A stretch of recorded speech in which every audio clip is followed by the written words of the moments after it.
The Battle of Antietam, ænİtəm, also known as the Battle of Sharpsburg, particularly in the South, fought on September 17, 1862, near Sharpsburg, Maryland, and Antietam Creek as part of the Maryland Campaign, was the first major battle in the American Civil War to take place on Union soil. It is the bloodiest single-day battle in American history, with a combined tally of dead, wounded, and missing at 22,717. After pursuing Confederate General Robert E. Lee into Maryland, Union Army Marsh.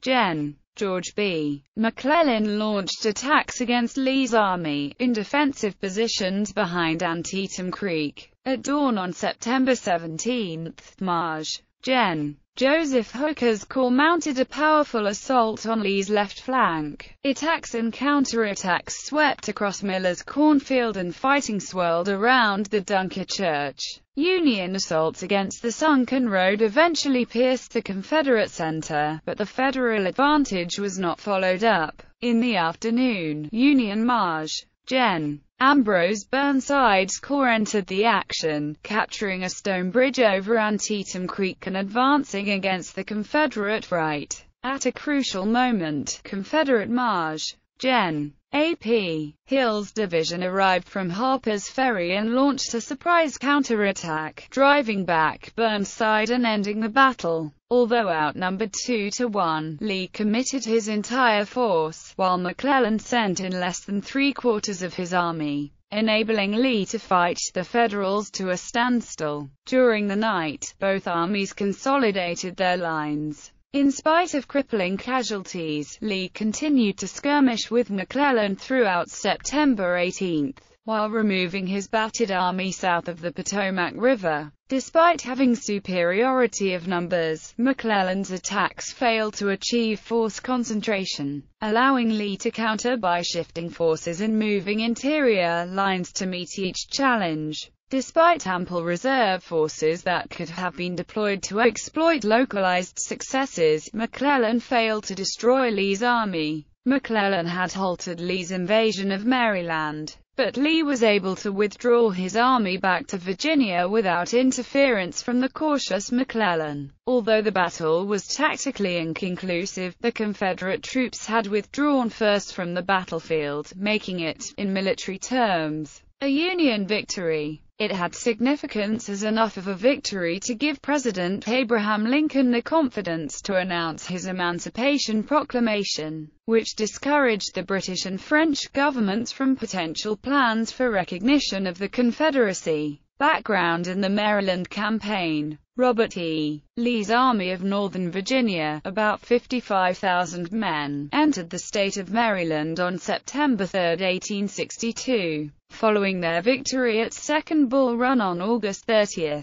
Emboldened by success, the Confederate leadership intended to take the war into enemy territory. Lee's invasion of Maryland was intended to run simultaneously with an invasion of Kentucky by the armies of Braxton Bragg and Kirby Smith. It was also necessary for logistical reasons, as northern Virginia's farms had been stripped bare of food, based on events such as the Baltimore riots in the spring of 1861 and the fact that President Lincoln had to pass through the city in disguise en route to his inauguration. Confederate leaders assumed that Maryland would welcome the Confederate forces warmly. They sang the tune, "Maryland, My Maryland," as they marched, but by the fall of 1862 pro-Union sentiment was winning out, especially in the western parts of the state. Civilians generally hid inside their houses as Lee's army passed through their towns, or watched in cold silence. While the Army of the Potomac was cheered and encouraged, some Confederate politicians, including President Jefferson Davis, believed that the prospect of foreign recognition would increase if the Confederacy won a military victory on Union soil. Such a victory might gain recognition and financial support from the United Kingdom and France. Although there is no evidence that Lee thought the Confederacy should base its military plans on this possibility. While McClellan's 75,500-man Army of the Potomac was moving to intercept Lee, Two Union soldiers discovered a mislaid copy of Lee's detailed battle plans, Special Order 191, wrapped around 3 cigars.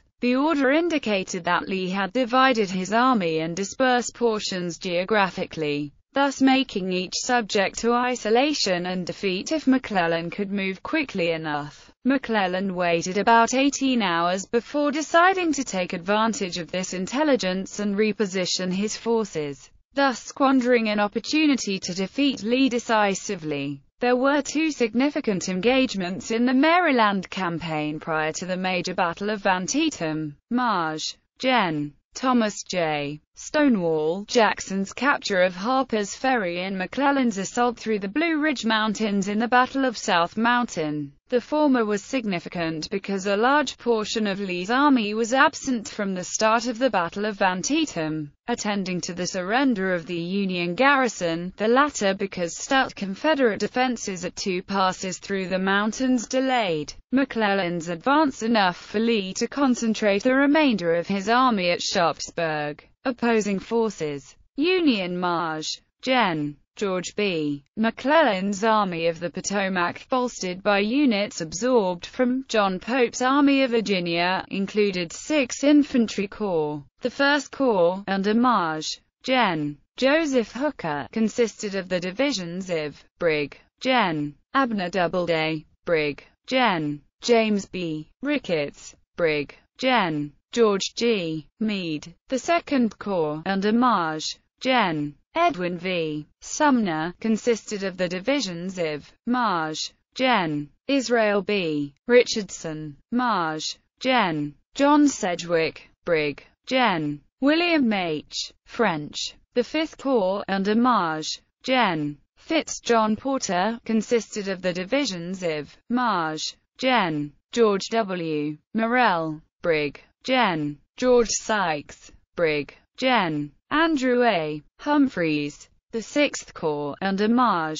Gen. William B. Franklin, consisted of the divisions of Maj. Gen. Henry W. Slocum, Maj. Gen. William F. Baldy Smith, a division from the 4th Corps under Maj. Gen. Darius N. Couch. The 9th Corps, under Maj. Gen. Ambrose E. Burnside, consisted of the divisions of Brig. Gen. Orlando B. Wilcox, Brig. Gen. Samuel D. Sturgis, Brig. Gen. Isaac P. Rodman, Connaught Division, under Col. Eliakim P. Scammon. The 12th Corps, under Maj. Gen. Joseph K. Mansfield, consisted of the divisions of Brig. Gen. Alpheus S. Williams, Brig. Gen. George S. Green. The cavalry division of Brig. Gen. Alfred Pleasanton consisted of the brigades of Maj. Charles J. Whiting and Coles, John F. Farnsworth, Richard H. Rush, Andrew T. McReynolds, and Benjamin F. Davis. Confederate General Lee's Army of Northern Virginia was organized into 2 large infantry corps. The 1st Corps, under Maj. Gen. James Longstreet, consisted of the divisions of Maj. Gen. Lafayette McLaws, Maj. Gen. Richard H. Anderson, Brig. Gen. David R. Jones, Brig. Gen. John G. Walker, Brig. Gen. John Bellhood, Independent Brigade under Brig. Gen. Nathan G. Shanks Evans. The 2nd Corps, under Maj. Gen. Thomas J. Stonewall Jackson, consisted of the divisions of Brig. Gen. Alexander R. Lawton, Maj. Gen. A.P. Hill, Brig. Gen. John R. Jones, Maj. Gen. D.H. Hill. The remaining units were the Cavalry Corps, under Maj.